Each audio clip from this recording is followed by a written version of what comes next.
চলুন দেখে নেওয়া যাক 5টি আসন যা আমাদের পেটের চর্বি গলাতে সাহায্য করে।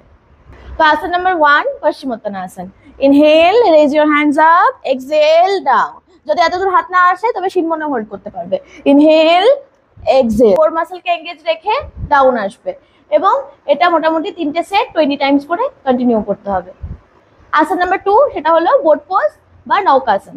এর জন্য কি করব, আমরা হাত দুটোকে এভাবে প্রথমে সাপোর্ট দেব, দিয়ে পা দুটোকে এভাবে স্ট্রেট করব, করে হাত দুটো পাশে নিয়ে আসবো, পায়ের দুই পাশে এভাবে যতটা পসিবল কোর মাসলকে এঙ্গেজ রাখবে। এটার মডিফিকেশনটাও দেখে নাও, যদি এত দূর স্ট্রেট করে না আসতে পারছো এভাবে ফোল্ড করেও রাখতে পারো। স্পাইন স্ট্রেট থাকবে। এখানে আমরা ব্রিদিং নর্মালি রাখবো, 10 ব্রেথ করে হোল্ড করব 3 টাইমস।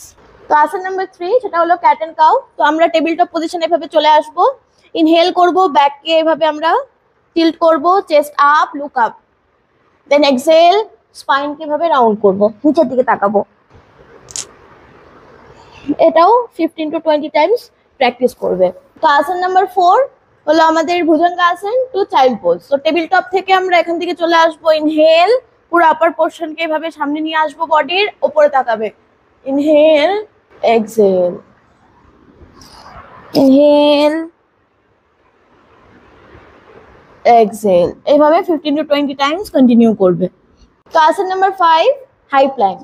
তো এই টেবিল টপ পজিশন থেকে আমরা হাত দুটোকে একটু সামনের দিকে নিয়ে আসবো, এবার টো টাক করব, ইনহেল, দেন এক্সহেল, চলে আসবো আমরা হাই প্ল্যাঙ্ক।